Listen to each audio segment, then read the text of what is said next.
नमस्ते दोस्तों, हमारे लेट्स स्टडीज चैनल पर आप सबका एक बार फिर से स्वागत है।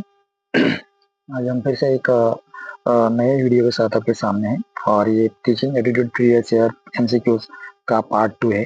जिसमें हमने फर्स्ट से लेकर 25 क्वेश्चन कवर किए गए और अब जो क्वेश्चन है हमारे 26 से लेकर 50 तक यहाँ पे रहेंगे। तो सब लोग इसको ध्यान से देखिए 26 नंबर क्वेश्चन। और जो भी नए स्टूडेंट है वो इस चैनल को सब्सक्राइब करिए और बेल आइकन को ऑन करके रखिए ताकि आने वाली वीडियो आपको उनका नोटिफिकेशन जल्दी जल्दी मिल जाए। ठीक है, तो आज का पहला क्वेश्चन है यहाँ पे 26 number. Which of the following helps in learning effectively? निम्नलिखित में से कौन प्रभावी अधिगम सहायक है? अधिगम में सहायक है। Rote memorization, reinforcement and motivation, punishment, repetition without understanding. ठीक है, निम्नलिखित में से कौन प्रभावी अधिगम में सहायक है? तो रोट मेमोराइजेशन नहीं चलेगा, अभी रीइंफोर्समेंट एंड मोटिवेशन ये चाहिए। हमें बच्चों को मोटिवेट करना है और उनको प्रबंधन देना है, री इन्फोर्समेंट करना जरूरी है। तो इसका ऑप्शन नंबर 20 सही होगा और ये क्वेश्चन केवीएस के 2018 के एग्जाम में पूछा गया है। Question number 27, who said learning is the modification of behaviour through experience? किसने कहा अधिगम अनुभव के माध्यम से व्यवहार में परिवर्तन होता है? Experience through change. जो चेंज है बच्चे के जो भी होगा बच्चे का चेंज जिस बिहेवियर में वो एक्सपीरियंस के जरिए होता है। तो ये किसने कहा था? Skinner, Thorndike, Pavlov, Dewey. तो ये थॉर्नडाइक ने कहा था। जैसे कि भाई किसी बच्चे ने किसी हॉट चीज को हाथ लगाया तो फिर वो बच्चा एक्सपीरियंस से ये पता कर लेगा या उसको समझ आ जाएगी कि भाई इस गर्म चीज को हाथ नहीं लगाना है। तो ठीक है ना, तो इसका जो आंसर है थॉर्नडाइक है। थॉर्नडाइक ने इसका दिया था, learning is the modification of the behaviour. ठीक है, question number 28, which of the following is an example of intrinsic motivation? Intrinsic motivation का एग्जांपल कौन सा है? आंतरिक प्रेरणा का उदाहरण क्या है? Learning to get prize, learning for grades, learning for enjoyment, learning for others prize. तो यहाँ पे देखिए आंतरिक प्रेरणा किससे मिलती है हमें? अगर हम इंजॉय लेते हैं ना, अगर हम इंजॉय मिलती है तो लर्निंग फॉर एंजॉयमेंट ये इसका सही आंसर हो जाएगा। ये क्वेश्चन 2019 में पूछा गया है। Next question, which is the most suitable for slow learner? धीरे सीखने वाले विद्यार्थियों के लिए सबसे उपयुक्त क्या है? Punishment, remedial teaching, ignoring, extra homework. तो जो धीरे सीखते हैं ना उन बच्चों को रेमिडियल टीचिंग देना जरूरी है और रेमिडियल टीचिंग एनवीएस केवीएस में दिया जाता है। हालांकि और भी स्कूलों में ये दिया जा सकता है। ये क्वेश्चन भी बहुत इंपॉर्टेंट है, ये 2023 में पूछा गया है। Question number 30, which is the higher order thinking skill HOTS? कौन सा उच्च कोटि की सोचने की क्षमता है? Remembering, understanding, applying, everything. तो इसमें से ना उच्च कोटि की सोचने की क्षमता जो है वो इवेल्यूटिंग में है। ये सीटेट 2020 का क्वेश्चन है। Question number 31, which is not component of communication process? नीचे में से संचार प्रक्रिया का घटक नहीं है। Sender, message, receiver, examination. तो देखिए सेंडर, मैसेज और रिसीवर जो है ना वो कम्युनिकेशन के लिए यूजफुल है, लेकिन एग्जाम जो है वो बच्चे क्या इवेल्युएट करने के लिए होता है, वो जो भी एग्जाम होता है उसके बाद में। ठीक है, ये क्वेश्चन क्वेरीज 2019 में आया है। Next question, question number 32, in teaching learning process feedback helps? शिक्षण अधिगम प्रक्रिया में प्रतिपुष्टि सहायक होती है। इन measuring achievement, in controlling learners, in reducing homework, in motivating students. तो देखिए शिक्षण अधिगम प्रक्रिया में प्रतिपुष्टि सहायक होती है, फीडबैक हेल्प देता है। किसके लिए? ए एंड डी के लिए। देखिए इन measuring achievement and D, in motivating students. तो ये दोनों के लिए ये शिक्षण अधिगम प्रक्रिया में प्रतिपुष्टि सहायक होती है। ये क्वेश्चन सीटेट 2017 में पूछा गया है। टीचिंग एप्टीट्यूड के जितने भी क्वेश्चन यहाँ पे लिए जा रहे हैं वो प्रीवियस ईयर के क्वेश्चन पेपर से लिए गए हैं, तो ये बहुत ही इंपॉर्टेंट क्वेश्चन है। Question number 33, which of the following represents teacher accountability? शिक्षक की जवाबदेही किसे प्रकट होती है? Regular attendance, student achievement, discipline in class, completion of syllabus. तो देखिए किसी भी टीचर का जो अकाउंटेबिलिटी है ना वो अगर स्टूडेंट्स कुछ अचीव करता है ना तो उससे ही पता चलती है। ये क्वेश्चन EMIRS 2022 में पूछा गया है। Next question, question number 34, the most effective tool for continuous assessment is? निरंतर मूल्यांकन के लिए सबसे प्रभावी साधन है portfolio, terminal test, viva, unit test. तो निरंतर मूल्यांकन के लिए पोर्टफोलियो ये प्रभावी साधन है। सीटेट 2021 में क्वेश्चन पूछा गया है। Which principle is related to learning by doing? करके सीखना सिद्धांत किससे संबंधित है? John Dewey, Skinner, Thorndike, Rousseau. तो जॉन डी ने जो है लर्निंग बाय डूइंग ये सिद्धांत दिया था, तो इसका ऑप्शन नंबर ए सही हो जाएगा। ठीक, ये क्वेश्चन भी 2020 में आया हुआ है। Question number 36, which of the following is a psychomotor domain activity. निम्नलिखित में से कौन सी मनोगतिशील क्षेत्र की विधि है? मनोगतिशील क्षेत्र की विधि, तो इसमें जो है writing an essay, reciting a poem, solving a problem mentally, and performing a lab experiment। तो साइकोमोटर की जो यहाँ पे एक्टिविटी वो है performing a lab experiment, performing a lab experiment. ठीक, next question number 37, the first step in the teaching process is. शिक्षण प्रक्रिया का प्रथम चरण है इवैल्यूएशन, प्लानिंग, इम्प्लीमेंटेशन, फीडबैक। तो शिक्षण प्रक्रिया का सबसे पहला चरण तो क्या है? प्लानिंग है। क्या है?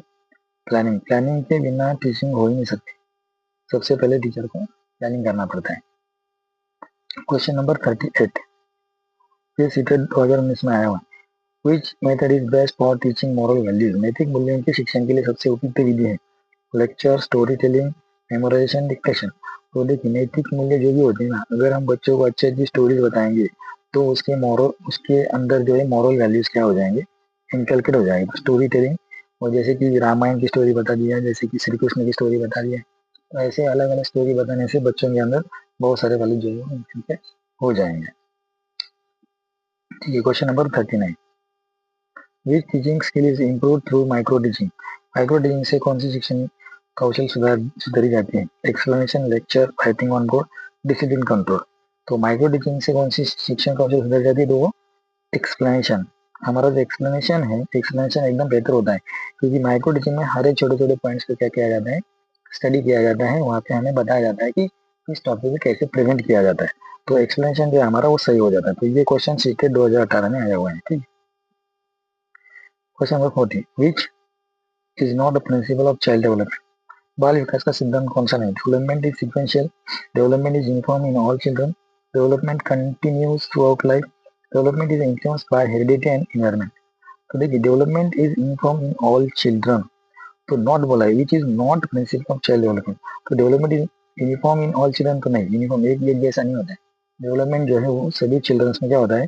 डिफरेंट होता है, अलग अलग होता है। तो ये उसका बी ऑप्शन जो है वो सही है, development is uniform in all children, ये सही नहीं है।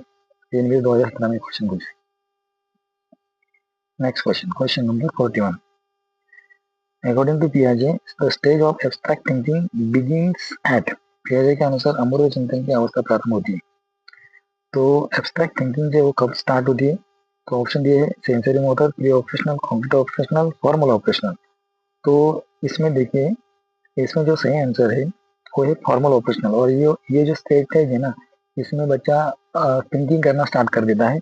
और ये जो 11+ ईयर्स के जो बच्चे होते हैं उनके अंदर वो फॉर्मल ऑपरेशनल स्टेज में वो जो थिंकिंग पावर है उसकी एब्स्ट्रैक्ट थिंकिंग करने की वो बढ़ती है। ठीक है, next question, question number 42, the term classroom management means. Classroom management का मतलब क्या है?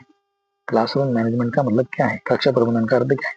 Maintaining discipline only, creating an effective learning environment, completing syllabus, giving punishment. तो देखिए कक्षा प्रबंधन मतलब क्लास मैनेजमेंट करना, मतलब क्या होता है कि भाई क्लास को अच्छी तरह से मेंटेन करना है और उसमें बच्चों को अच्छी चीज से पढ़ाना है। तो creative and effective learning environment, तो बच्चों को एक कंडीशन इन्वायरमेंट देना है, यही क्लासरूम टीचिंग का एक इम्पोर्टेंट मतलब हो सकता है। Question number 43, in inclusive classroom a teacher should.